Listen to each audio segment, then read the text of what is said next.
Ang programang ito ay rated SPG. Striktong patnubay at gabay ng magulang ang kailangan. Maaaring may masiselang tema, lengguwahe, karahasan, sexual, horror o droga na hindi angkop sa mga bata. Hindi makapaniwala si Moira na nakuha ni Giselle ang SPA form sa kanya. Dito na nga inaabutan siya sa bahay ni Dr. RJ Tanyag na kung saan talagang pinigilan siya ng maid na dito na hindi siya makaalis. Dito na nga nagkumprontahan itong si Giselle at saka si Moira at nanghingi ito ng tawad si Moira. Hindi nga makapaniwala itong si Giselle dahil sa mga ginagawa ni Moira na nanghihingi siya ng patawad dahil walang Moirang humihingi ng tawad sa kahit sino man. Dito na nga tinawanan ni Giselle itong si Moira na kung saan talagang porsigido si Giselle na makuha ang Apex Medical Center sa kanya. Dito na nga nag-usap itong si Dr. Carlos Benitez at kung saan talagang pinahiya niya itong si Annalyn.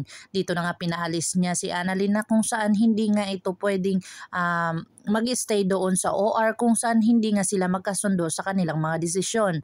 Pero ito ay napahiya si Annalyn dahil siya pina-walkout siya dito ni Dr. Carlos Benitez.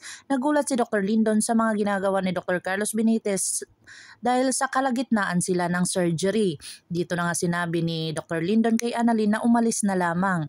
At sinabi dito ni Annalyn sa kay Dr. Carlos Benitez kaya nga siya umalis doon sa Apex Medical Center nang dahil sa ginagawa ni Moira sa kanya, pero hindi niya inaakala na si Dr. Carlos Benitez din pala ang gagawa sa kanya dito sa Estridge Medical Center. Dito na nga umalis si Dr. Annalyn na kung saan balita-balita dito sa Estridge Medical Center kung saan talagang pinaalis itong si Dr. Annalyn Santos. Dito na nga nabalitaan ni Chang Susan at kwento niya agad ito sa kanyang pamangkin na si Lynette. Agad-agad naman itong ikinagulat ni Lynette ang mga sinasabi ni Chang Susan. Bakit ba nagawa ito ni Dr. Carlos Benitez sa kanyang sariling anak? Dito na nga kinumpronta ni Lynette itong si Dr. Carlos Benitez at dito na natameme itong si Dr. Carlos dahil totoo ang kanyang mga sinasabi.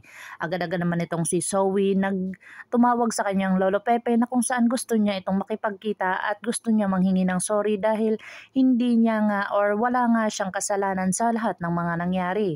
Dito na nga nagtaka itong si Zoe dahil sa nakita niya si Dr. Annalyn Santos doon sa kanilang pinagkainan.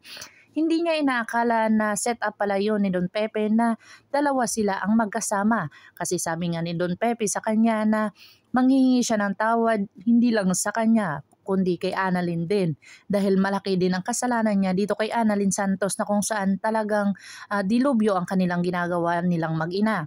Dito kaya si Zoe ay talagang magpapakumbaba dito kay Annalyn na kung saan talagang ang isip nila ng mag-ina na ito na kung saan ay gaganti dito.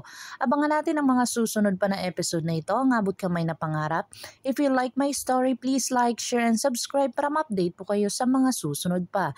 Yun lamang po at maraming salamat.